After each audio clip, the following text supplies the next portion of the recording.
Hold on, kitty. That pool looks like it hasn't been cleaned in ages.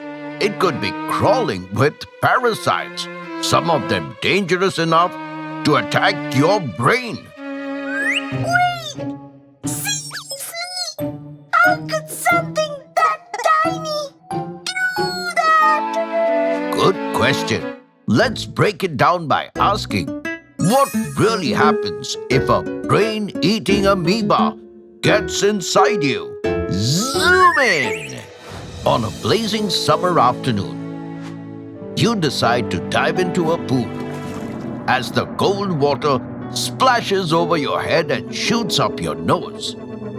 But hidden in that water could be one of the most terrifying microbes, Naegleria fowleri, a single-celled amoeba that looks like a blob under the microscope.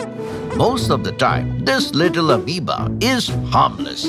It usually hangs out in warm, fresh water, lakes, rivers, and hot springs, feeding on bacteria. It can even survive in pools and water pipes if they aren't cleaned properly. And if you swallow it, no worries. Your stomach acid will wipe it out. But the real trouble starts only if water-carrying Naegleria fowleri gets forced deep into your nose. Now, your nose isn't defenseless. It's lined with a slimy shield called mucosa, which is packed with chemicals to block or kill invaders. But Naegleria fowleri is barely bothered by it and manages to slip right past. Once inside, it latches onto the olfactory nerve, a superhighway that carries smell signals from your nose to your brain. This is where things get tricky, as these nerve cells communicate using messenger chemicals, including acetylcholine. By some unlucky coincidence, the amoeba can sense acetylcholine as if it were the smell of food. And it follows this chemical trail directly toward the brain. Of course, your immune system doesn't ignore the threat. It unleashes white blood cells that release toxic chemicals and try to engulf the invader. But they are too small to win. The amoeba survives, pushes forward, and after several days, finally reaches its ultimate destination, your brain.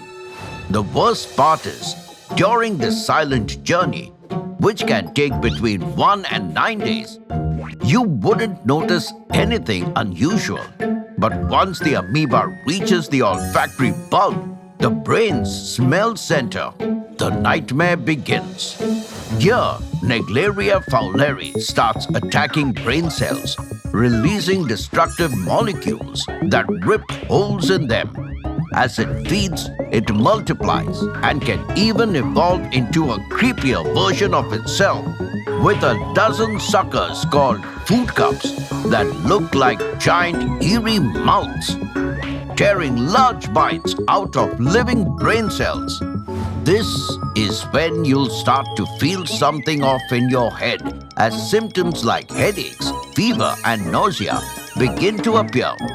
These quickly escalate to confusion, fatigue, seizures, and hallucinations. Meanwhile, your body fights desperately. Immune cells pour into the brain, releasing more chemicals to kill the invader. But in the brain, this defense backfires as the chemical battle triggers massive inflammation, flooding the brain with fluid. Trapped inside the skull, the swelling crushes delicate regions, including the brainstem, the area that controls breathing. The cruel truth, by the time symptoms show, it is usually too late.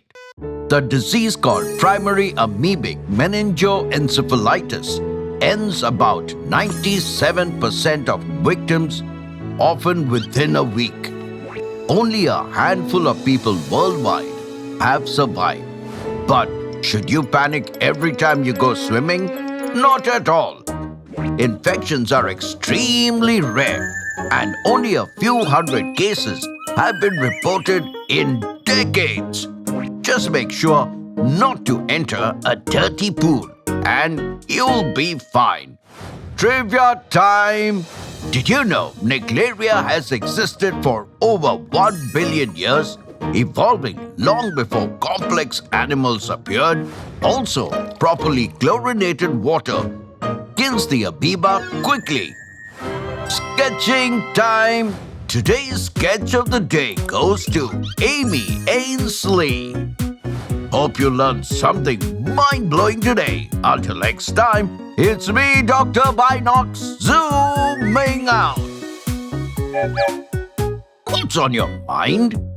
I just realized my bully classmate would be safe from this parasite.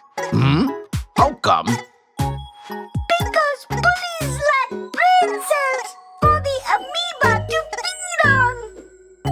Oh, never mind.